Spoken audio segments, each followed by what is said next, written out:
میرے نبی نے فرمایا اویس جائیں گے جنت میں لوگوں کے ساتھ، لوگ تو داخل ہو جائیں گے جنت میں اور اللہ کی طرف سے اعلان ہوگا اویس کو روک لیا جائے۔ اب جنت کے دروازے پہ پہنچ کے آیا حکم روک لیا جائے تو وہ پریشان ہو جائیں گے، کہیں گے یا اللہ مجھے کیوں روک لیا؟ سبحان اللہ تعالیٰ فرمائیں گے پیچھے مڑ کے دیکھو۔ جب وہ پیچھے دیکھیں گے تو جہنم کے لوگ کھڑے ہوں گے، تو اللہ تعالیٰ فرمائیں گے اویس تو نے ماں کی خدمت کر کے جو مجھے خوش کیا، آج تمہیں اس کا پروٹوکول دینا چاہتا ہوں۔ یہ جہنمی کھڑے ہیں تو انگلی کا اشارہ کرتا جا، آج تیری توفیق لاکھوں انسانوں کو جنت میں ڈالوں گا۔ پیچھے عمل کیا ہے؟ جہاد، تبلیغ، تہجد، علم، سجدے، ماں کی خدمت۔ میں گیا ہوں اویس کرنی رحمۃ اللہ علیہ کے گاؤں گیا ہوں، ان کی قوم سے ملا ہوں، قوم کے لوگوں سے ملا ہوں۔ کالے پہاڑوں میں چھوٹا سا، ابھی چھوٹا سا گاؤں ہے۔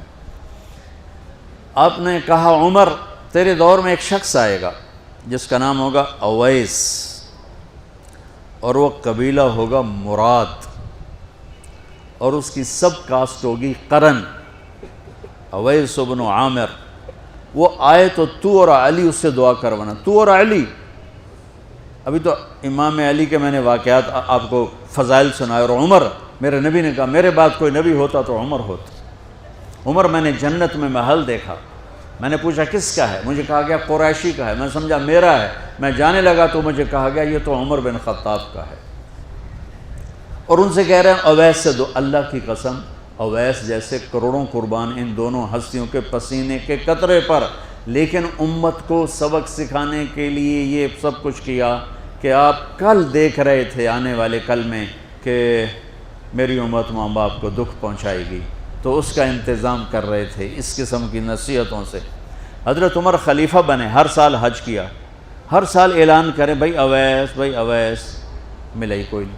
ایک سال آخری جو حج تھے، بالکل آخری نہیں، اس سے کوئی ایک یا دو پہلے، آپ نے سارے حاجی اکٹھے کر لیے اور فرمایا بھائی کھڑے ہو جاؤ، سب کھڑے۔ پھر فرمایا سب بیٹھ جاؤ، صرف یمن والے کھڑے رہو۔ تو چند ہزار یمن والے، اچھا بھائی سارے یمن والے بیٹھ لو، قبیلہ مراد والے کھڑے رہو۔ تو چند 100 رہ گئے۔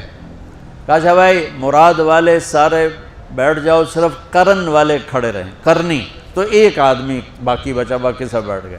تو حضرت عمر نے کہا تو قرنی ہے؟ کہا جی۔ اویس کو جانتے ہو؟ کہا جی میرا سگا بھتیجا ہے، اور وہ تو تھوڑا ہلا ہوا ہے، آپ اس کو کیوں پوچھ رہے ہیں؟ تو حضرت عمر رونے لگے، کہنے لگے ہلا ہوا وہ نہیں، ہلا ہوا تو ہے۔ کدھر ہے؟ کہا جی اونٹ چرانے عرفات کی طرف گیا ہے۔ تو آپ نے حضرت علی کو ساتھ لیا اور دوڑ لگا دی عرفات کی طرف۔ عرفات پہنچے تو ان کو دیکھا ایک درخت کے نیچے نفل پڑھ رہے تھے اور ساتھ اونٹ چر رہے تھے۔ تو یہ دونوں آ کے بیٹھ گئے۔ تو آپ کو دیکھ کر، آپ دونوں کو دیکھ کر اویس نے نماز مختصر کر دی، سلام پھیرا۔ تو حضرت عمر نے فرمایا کون ہو بھائی؟ کہا جی مزدور ہوں، مزدور ہوں، تعارف نہیں کروایا، مزدور ہوں۔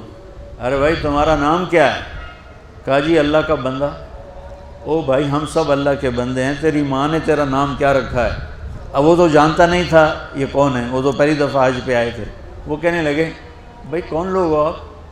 کیوں میرا انٹرویو کر رہے ہو؟ کون ہو؟ یہی دے دو، یہ دو، کون ہو؟ اس پر حضرت علی نے فرمایا کہ اویس یہ امیر المومنین عمر ہیں اور میں علی ہوں۔ پھر ان کو کرنٹ لگا اور وہ معافی مانگنے لگے کہ میں تو آپ کو جانتا نہیں تھا، مجھے تو پتہ نہیں تھا۔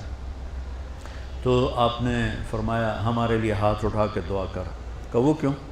کہ ہمیں ہمارے نبی نے فرمایا تھا کہ یمن سے ایک آئے گا نوجوان اویس، اس نے ماں کی خدمت کر کے اللہ کو اتنا راضی کیا ہوا ہے، جب وہ ہاتھ اٹھاتا اللہ اس کے ہاتھ خالی نہیں لوٹاتا۔